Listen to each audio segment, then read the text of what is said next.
Nanitatra ny filalaovany ao amin'ny Santos FC i Neymar. Nitariny Neymar hatramin'ny Desambra 2024 ny fotoana hilalaovany ao amin'ny Santos FC raha tokony ho tapitra amin'ny ity volana Jona ity.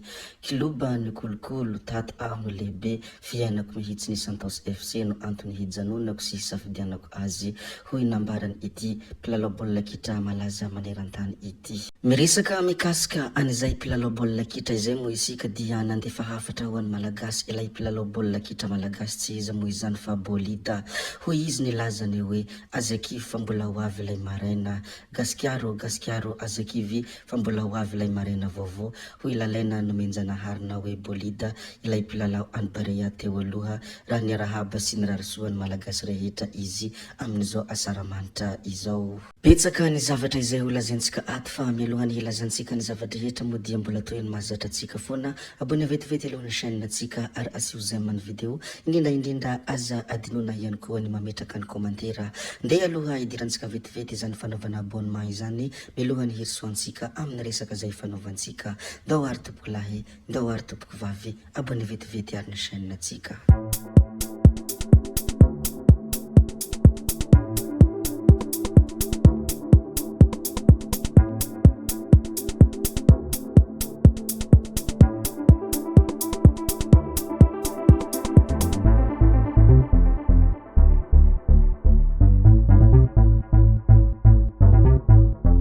Amizao fotoana izao moa na tiana na tsy tiana dia tsy hainy tsy resaka ny mikasika ny fetim-pirenena satria fotoanany izao ary vanim-potoana ny fankalazana izany tsingeritaona nazahoana fahaleovantena izany.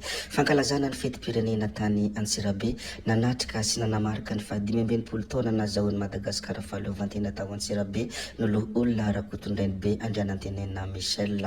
Nisy ny fizarana arendrina sy ny fanomezana sakafo ireo ankizy izay tsy misy piahy ny androny iny 5 Jona 2024 iny.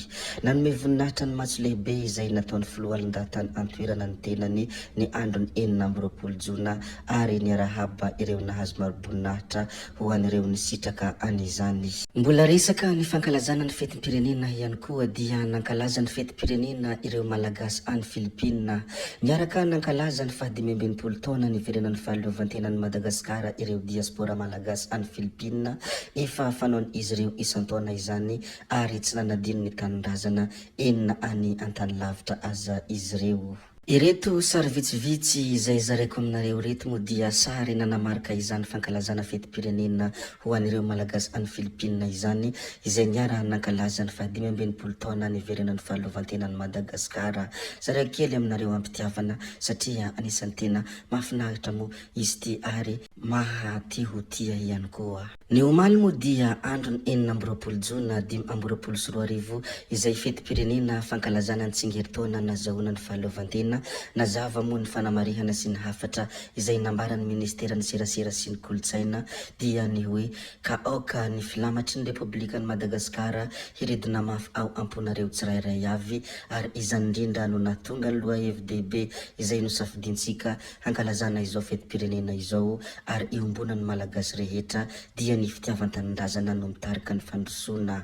5 taona tsy azo lalaovim-potsiny izany fa mendrika fankalazana ho mariky ny fahamatorana ara-tantara. Kihondalana ihany koa manefa vononana hiatrika ny ho avy mamiratra izay holofosantsika ho an'ny malagasy rehetra. Ireo raha temo no nilazain'ny filohan'ny Republikan'i Madagasikara Andry Rajoely nandritra ny fankalazana ny 520 taona ny iverenan'ny fahaleovantenan'i Madagasikara sy nijoroan'ny filohalonda malagasy. Nandritra ny fankalazana ny fetim-pirenena izay taona nitsingerenan'ny fahaleovantenan'i Madagasikara izany dia tonga nanotrina sy nanome voninahitra ny fotoana ny ministry ny serasera sy ny kolotsaina tsy iza moa izany fa Ramatoa Mara Volamiranty Dona. Zay moa ny mikasika aniny fankalazana ny tsingeritaona ny iverenan'ny fahaleovantena iny fandeha ary isika hijery kely ny hafatra izay nambaran'ny filoham-pirenena teo aloha tsy iza moa izany fa Andriamatoa Marc Ravalomanana. Toy izao moa ny hafatra izay nambarany ity filoham-pirenena teo aloha ity. Mananjo ahalalany marina ny malagasy malagasy hoe Marc Ravalomanana mitaky fanazavana mikasika ireo fanapozinana ara-tsakafo maro izay nahafatesana olona maro teto Madagasikara ny filoha teo aloha Marc Ravalomanana. Tsy tokony hamaivana ny mahazony malagasy, mananjo afantatra ny marina ny vahoaka, ny mangarahara ihany no hitondra fitonian-tsaina ary anjaran'ny mpitondra ny mitondra fanazavana marim-pototra momba ireny fanapozinana ara-tsakafo ireny, hoy izy tamin'ny fanambarana izay nataony. Rehefa avy nilaza sy avy nizara ny fanambarana izay nataony filoham-pirenena teo aloha Marc Ravalomanana iny moa isika dia ndeha risika hilaza ity zavatra anankiray ity. Izy ity moa dia tranga niseho tany ivelany ny lohan'ny fitsarana Europeana ny polisy frantsay, namoaka didy ny fitsarana Europeana amin'ny zon'olombelona hanome onitra 3,000 € any Karim noho ny fisavana taratasy miainga amin'ny fanavakavahana. Ny zavantranga nitaraka any Karim dia nosavain'ny polisy frantsay intelo izy tao anatin'ny 10 andro. Noraisy ny fitsarana Europeana ho fanavakavahana izany satria tsy fotsy hoditra i Karim dia voasavalava tahaka izany. Izao moa voanisy ny fanamelohana tahaka izany nahazo ny fanjakana frantsay na dia efa fantatra loatra aza ity fanaon'ny polisy frantsay ity amin'ny fisavana taratasy miainga amin'ny fanavakavahana ity. Savosavaina fotsiny amin'izao ny olona izay tsy fotsy hoditra koa satria fa avy niresadresaka sy nilazalaza ny mikasika aniny polisy frantsay iny moa isika dia andeha resika hivadika kely eny amin'iny ampitatafika iny. Izy ity moa dia resaka kalesa, vonona ireo karazan-kalesa, samy namoaka sary ny kalesany ireo mpilalao sy mpakafy izany eny ampitatafika sy teny Fianorivo tamin'iny lalam-pirenena voalohany iny. Marihina moa fa dia voarara ny filalaovana kalesa eny amin'iny lalam-pirenena voalohany iny tamin'ity taona 2024 ity. Ho fisorohana ny loza moa no antony nandrarana izany. Isan-taona izy ireo dia manao fifaninanana mitaingina kalesa amin'iny lalam-pirenena iny rehefa mankalaza ny fetim-pirenena tahaka izao. Noho ny loza nahafatesana olona tamin'ny herin-taona dia voarara izany ary efa vonina izy ireo ka navoakan'izy ireo fotsiny ny sary ny kalesan'izy ireo.